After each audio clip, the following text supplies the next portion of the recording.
ආපු දින මඩුව තියෙනවා.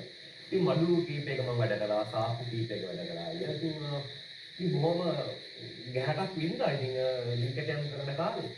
ඒ කරන කාලේ තමයි අයියා මට මේ ගීත ගායනයට වරම් ලැබෙන්නේ. ඉතින් මම හිතනවා ඒක ඊට පස්සේ ගැටයන් ශිල්පේ මම පොඩ දුරස් කරනවා. අයින් කරේ නෑ දුරස් කරනවා. ඉතින් මොකද තමයි මේ ගමන එන්නේ. දැන් බයි පුළුවන් මගේ. මොකද දැන්ටමත් මගේ වැඩක් කියන්නේ අපේ ගෙදර අවශ්‍ය කරන වැඩක් ආවෝ. මම ඒක පිට දෙන්නේ නෑ. මම කරගන්නවා මිසක්. ඒ පවුලේ වෙන කවුද? මමයි නංගී අයියා. එච්චරයි මට ඉන්නේ. ඉතින් මගේ අම්මයි තාත්තයි ඒ දෙන්න තමයි මේ හැම දෙයකම මුල. මොකද යාලා නැත්තම් මේ ශේත්‍රයේ දිහා මට දකින්නත් හම්බෙන්නේ නැහැ. ඉතින් මම දැන් එයාලගේ දින කැපකිරීම හරහා උනන්දු උත්සාහය මට තමයි අයියා මම මියුසික් වලට යොමු වෙන්නේ. ඉතින් සංගීතයට යොමු වෙන්නේ. ඉතින් සන්තෝෂ යාලට ආඩම්බරයි ඇති. අපි ඉන්න අවුත්යන මම ඉන්න අවුත්යන දැකලා ඉතින් සන්තෝෂයි. ඉතින් ආදරේ ලියවලකින් ඊවලකට. ලියවලකින් ඊවලකට.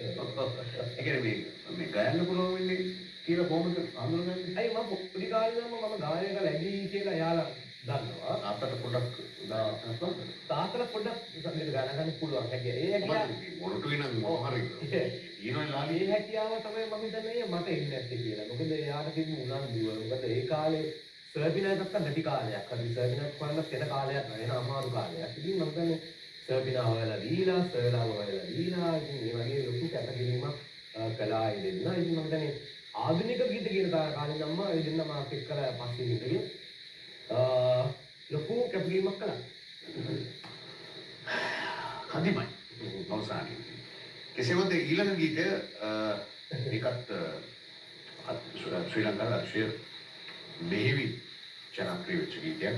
මොකද මේක මේකේ බැතර මේ පස්සේ කාලෙක යම් මේක ප්‍රශ්නාර්ථයක් තිබුණා මේ ගීතේ. ඒක විශ්ත ගන්න මේ අපිට හැකියාව ලැබුණා.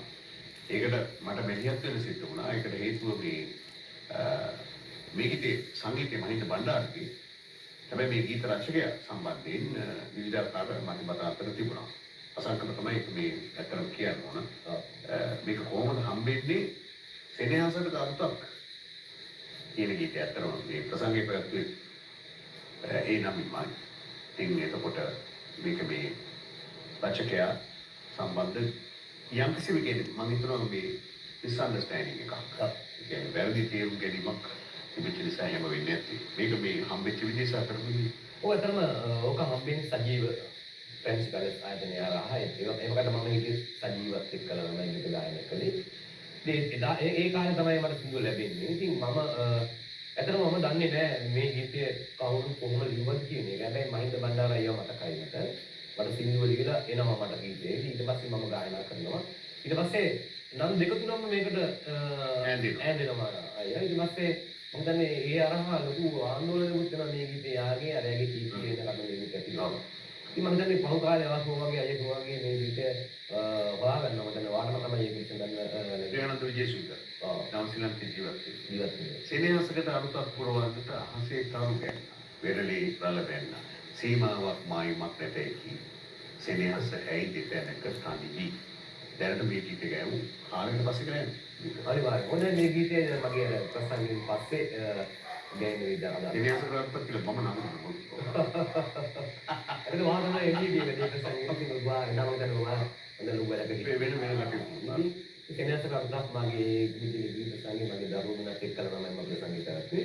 ඉතින් ගොඩ සාර්ථකයි ඒක සංගීත මම කියන්නේ බොහොම සුන්දර වැඩක් වුණා. ආයෙ කරන්න ඕනේ. කරන්න ඕන. අද එනම් මේ සන්ධ්‍යාව